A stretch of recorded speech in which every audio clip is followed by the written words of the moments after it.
Assalamualaikum warahmatullahi wabarakatuh. Kembali lagi dengan saya Inki Fuada, mahasiswi Pendidikan Kimia semester 6 Universitas Muhammadiyah Cirebon. Pada kesempatan kali ini saya akan membahas materi kimia tentang asam basa. Nah, sebelumnya mungkin kalian sudah tahu ya asam basa itu apa dan sudah dipelajari ketika kalian SMP. Nah, pada kali ini kita akan membahas asam basa secara lebih mendalam ya. Oke, sebagai pengantar, silahkan perhatikan video berikut ini ya.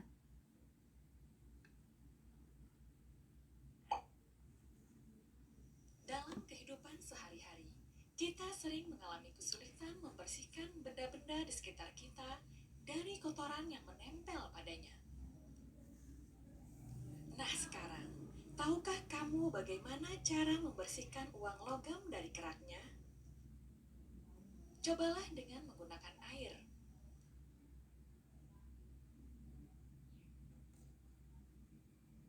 Tidak bisa? Cobalah dengan menggunakan sabun.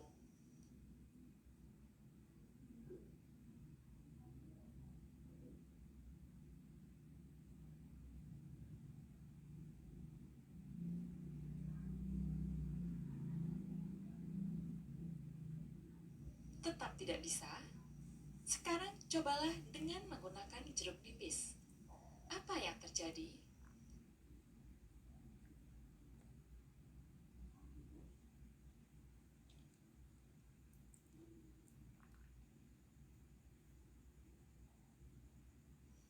Sungguh mengesankan. Dengan menggosokkan jeruk nipis pada koin, kerak koin dapat dihilangkan. Hal ini terjadi karena zat asam pada jeruk menetralkan zat basa pada kerak koin, sehingga kerak dapat dengan mudah hilang. Pada akhir reaksi antara zat asam dan basa, selalu dihasilkan garam dan air yang bersifat netral. Nah, baik. Kesimpulannya dari video ini adalah ketika kita menggosokkan koin yang berkerak dengan jeruk nipis, maka keraknya akan hilang. Karena jeruk nipis ini termasuk dalam kategori zat asam yang bisa menetralkan zat basa pada kerak koin, sehingga kerak koin tadi bisa hilang ya. Oke, lanjut. Perhatikan gambar berikut ini. Nah, dari gambar ini mana sih yang termasuk ke dalam kategori asam dan mana yang termasuk ke dalam kategori basa? Oke, kita bahas. Yang termasuk ke dalam kategori asam yang pertama adalah cuka, karena dari rasanya masam. Nah, cuka ini kalian bisa temukan di tukang bakso atau tukang mie ayam ya, biasanya ada cukanya gitu. Nah, yang kedua ada jeruk, karena jeruk ini rasanya masam. Dan yang ketiga ada asam sulfat atau aki yang biasa ada di kendaraan. Nah, yang termasuk dalam kategori basa, yang pertama ada obat mah, yang di dalamnya mengandung antacid. Yang kedua ada sabun mandi. Yang ketiga ada deterjen. Nah, mungkin kalian pernah ya mengalami kejadian sabun mandi ini tertelan sedikit ya, karena pasti rasanya pahit ya. Oke, kita lanjut. Nah, kompetensi dasar dari materi asam basa ini 3.6 menganalisis sifat larutan berdasarkan konsep asam basa dan pH larutan, asam kuat dan asam lemah, basa kuat dan basa lemah dalam kehidupan sehari-hari. Kemudian 4.6 merancang, melakukan, dan menyimpulkan percobaan serta menyajikan hasil percobaan untuk mengetahui sifat larutan berdasarkan konsep asam basa dan pH larutan. Ada asam kuat dan basa lemah, basa kuat dan basa lemah dalam kehidupan sehari-hari. Nah, tujuan pembelajarannya yang pertama, siswa diharapkan dapat menjelaskan perbedaan dari teori asam dan basa. Kemudian, siswa diharapkan dapat memahami perbedaan kekuatan asam dan basa dengan tepat. Yang ketiga, siswa diharapkan dapat memahami indikator asam dan basa. Yang keempat, siswa diharapkan terampil dalam melakukan uji coba asam basa secara sederhana. Ini adalah cakupan materi yang akan kita pelajari hari ini. Yang pertama ada definisi asam dan basa, yang kedua kekuatan asam dan basa, yang ketiga ada indikator asam dan basa. Tahukah kamu, pada awalnya definisi asam dan basa itu hanya tertuju pada perbedaan rasanya saja, seperti asam yang rasanya masam dan basa yang rasanya pahit. Nah, semakin berkembangnya zaman dan teknologi, para ilmuwan juga semakin meneliti tentang asam basa, sehingga dihasilkanlah beberapa teori dari asam dan basa. Nah, teori asam dan basa ini akan kita pelajari di slide selanjutnya. Definisi asam dan basa menurut para ahli. Yang pertama, ada teori asam basa Arrhenius. Teori ini pertama kalinya dikemukakan pada tahun 1884 oleh Svante August Arrhenius. Menurut Arrhenius, definisi dari asam dan basa yaitu asam adalah senyawa yang jika dilarutkan dalam air melepaskan ion H+. Dengan contoh, di sini ada HCl yang direaksikan dengan H2O menghasilkan H3O+ ditambah Cl-. Nah, yang bertindak sebagai asam Arrhenius yaitu H3O+, karena senyawa penghasil H+ dalam air. Kemudian kita lanjut ke pengertian basa. Basa adalah senyawa yang jika dilarutkan dalam air melepaskan ion OH-. Sebagai contoh, di sini ada NH3 yang direaksikan dengan air, kemudian menghasilkan NH4+ ditambah OH-. Di sini yang bertindak sebagai basa Arrhenius adalah OH-. Ya, di sini ciri dari basanya ya. Kemudian kita lanjut ke teori yang kedua, yaitu ada teori asam basa Bronsted-Lowry, di mana asam adalah donor proton atau yang memberikan ion H+, dan basa adalah akseptor proton atau yang menerima ion H+. Nah, perhatikan contoh berikut ini. Di sini ada HF yang bertindak sebagai asam yang direaksikan dengan air yang bertindak sebagai basa. Kemudian terjadi reaksi kesetimbangan menghasilkan F- yang bertindak sebagai basa konjugasi dan H3O+ yang bertindak sebagai asam konjugasi. Jadi teori asam basa Bronsted-Lowry ini berhubungan dengan pasangan asam basa konjugasinya ya, dengan keterangan bahwa yang bertindak sebagai asam Bronsted-Lowry adalah HF karena memberikan proton kepada H2O, kemudian H3O+ karena memberikan proton kepada F-, dan yang bertindak sebagai basa Bronsted-Lowry adalah H2O karena menerima proton dari HF dan F- karena menerima proton dari H3O+. Kita lanjut ke teori yang ketiga, ada teori asam basa Lewis, di mana asam adalah akseptor pasangan elektron dan basa adalah donor pasangan elektron. Kita perhatikan gambar berikut ini. Ada gambar 1 yang mana NH3 direaksikan dengan H+ menghasilkan NH4+. Kemudian gambar 2 ada 2 Cl- yang direaksikan dengan Ag+ menghasilkan AgCl2-. Nah, dengan keterangan bahwa NH3 ini bertindak sebagai basa karena memberikan satu pasang PeB-nya kepada ion H+, sehingga H+ ini bertindak sebagai asam Lewis. Kemudian untuk yang gambar 2 Cl- ini bertindak sebagai basa karena mendonorkan PeB-nya kepada Ag+, sehingga Ag+ ini bertindak sebagai asam Lewis. Selanjutnya kita masuk ke ciri-ciri asam di mana pH-nya kurang dari 7. Yang pertama, rasanya masam. Yang kedua, dapat mengubah warna kertas lakmus biru menjadi warna merah. Yang ketiga, merupakan larutan elektrolit sehingga dapat menghantarkan arus listrik. Nah, yang keempat yaitu reaksi dengan logam bersifat korosif. Kita lanjut ke ciri-ciri basa dengan pH lebih dari 7, yang mana rasanya pahit, kemudian dapat mengubah warna kertas lakmus merah menjadi warna biru, dan yang ketiga merupakan larutan elektrolit sehingga dapat menghantarkan arus listrik. Yang keempat, memiliki sifat kaustik yaitu merusak kulit jika kadar basanya sangat tinggi. Nah, selanjutnya ada kekuatan asam dan basa. Kekuatan asam basa ini merujuk pada hasil dari pH-nya ya, dimana semakin kecil pH maka itu termasuk asam kuat, dan semakin besar pH maka termasuk basa kuat. Nah, ternyata penggolongan asam basa berdasarkan kekuatannya itu ada 4. Ada asam kuat, asam lemah, basa kuat, dan basa lemah. Nah, seperti tabel berikut ini, dari asam yang paling kuat ada asam perklorat, dan asam yang paling lemah ada hidrogen. Kemudian basa yang paling kuat ada ion hamin, dan basa yang paling lemah ada ion perklorat atau ClO4. Untuk lebih jelasnya silahkan simak tabel berikut ini.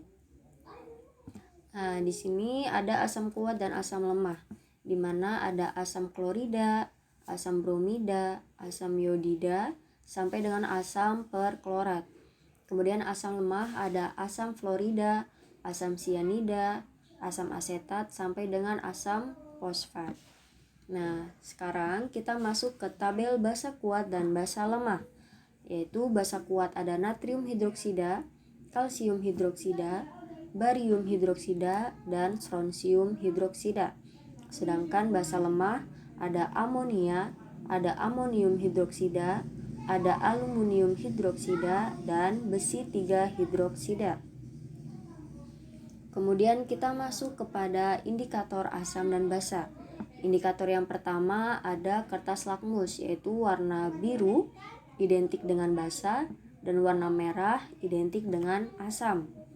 Kemudian ada indikator universal, di mana di sini sudah tertera skala pH. pH 0 sampai 7 adalah asam, pH 8 sampai 14 adalah basa. Kemudian indikator selanjutnya adalah indikator alami, terdiri dari bunga sepatu, bunga bugenvil, kulit manggis, kubis ungu, kunyit, dan pacar air. Selanjutnya ada indikator buatan. Yang pertama ada fenolftalin, yang jika dalam larutan asam itu tidak berwarna ya, atau bening seperti ini. Kemudian jika dilarutkan dalam basa maka akan berwarna pink keunguan. Dan yang kedua ada metil merah, yang jika dilarutkan dalam asam maka akan berwarna merah pekat, dan jika dilarutkan dalam larutan basa maka akan berwarna kuning keemasan. Yang ketiga ada bromtimol biru, yang jika dilarutkan dalam larutan asam akan berwarna kuning cerah, dan jika dilarutkan dalam larutan basa akan berwarna biru. Nah, selanjutnya ini adalah indikator asam dan basa yang sangat canggih yang bernama pH meter, karena kita cukup mencelupkan saja ke dalam larutan asam atau basanya. Nanti di layar monitor ini langsung muncul pH-nya berapa ya, dan sesuai dari skala pH tersebut apakah termasuk ke dalam asam atau basa. Oke, tadi kan sudah membahas tentang teorinya ya. Nah, sekarang kita praktikum. Tetapi praktikumnya menggunakan virtual lab, karena mengingat kondisi masih pandemi seperti ini ya. Dan yang saya pakai kali ini aplikasinya adalah virtual lab dari PET Simulasi. Nanti kalian bisa eksperimen di rumah masing-masing ya tentang aplikasi virtual lab ini. Oke, langsung saja simak video berikut ini ya.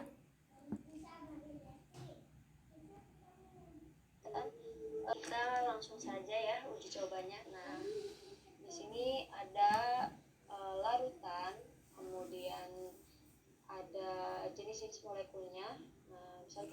menggunakan solvent. Jadi nanti kelihatan larutannya, kemudian padatannya seperti apa, molekulnya. Atau kita bisa menggunakan grafik, nanti akan seperti ini, atau juga kosong seperti ini. Jadi biasa saja gitu ya. Kemudian di sini ada 3 tools. Yang pertama ada pH meter, yang kedua ada indikator universal, dan yang ketiga ada tentang kekuatan arus listriknya. Jadi kita langsung saja ya, mulai ke yang pertama. Tools yang pertama adalah menggunakan pH meter. Nah, di sini kita misalkan menggunakan larutan air. Kemudian ibu di sini akan menggunakan molekul ya. Jadi bisa terlihat nanti ion apa saja yang dominan di dalam larutan tersebut. Nah, kemudian kita celupkan pH meternya. Air ini pH-nya 7, artinya netral ya. Nah, kenapa bisa disebut netral? Kita bisa lihat di sini jumlah molekulnya. Nah, dari molekul asam yang berwarna merah itu jumlahnya 2, dan molekul basa yang berwarna biru jumlahnya juga 2. Jadi netral karena jumlah molekul dari basa dan asam itu sama banyak. Nah, di sini persamaan reaksinya ya, dimana yang berwarna merah adalah ion asam dan yang berwarna biru adalah ion basa. Oke, kita angkat, kemudian kita ganti ke asam kuat. Nah, kira-kira pH-nya berapa ya? Kita celupkan. pH 2, artinya sangat asam ya, anak-anak. Kenapa bisa sangat asam, Bu? Nah, kita lihat di sini molekulnya. Yang dominan warna apa? Warna merah. Nah, di sini merah tadi kan molekul dari asam ya, atau ion asamnya. Di sini lebih dominan nih. Nah, berarti termasuk asam kuat. Dengan persamaan reaksi seperti ini. Baik, kita angkat. Nah, kita ganti ya. Toolsnya menggunakan indikator universal. Nah, kita ganti juga larutannya nih. Misal basa kuat. Oke, kita celupkan indikatornya. Kita angkat, kemudian kita cocokkan warnanya nih. Lebih cocok yang mana gitu ya. Basa kuat. Nah, di sini pH 12 ya, anak-anak.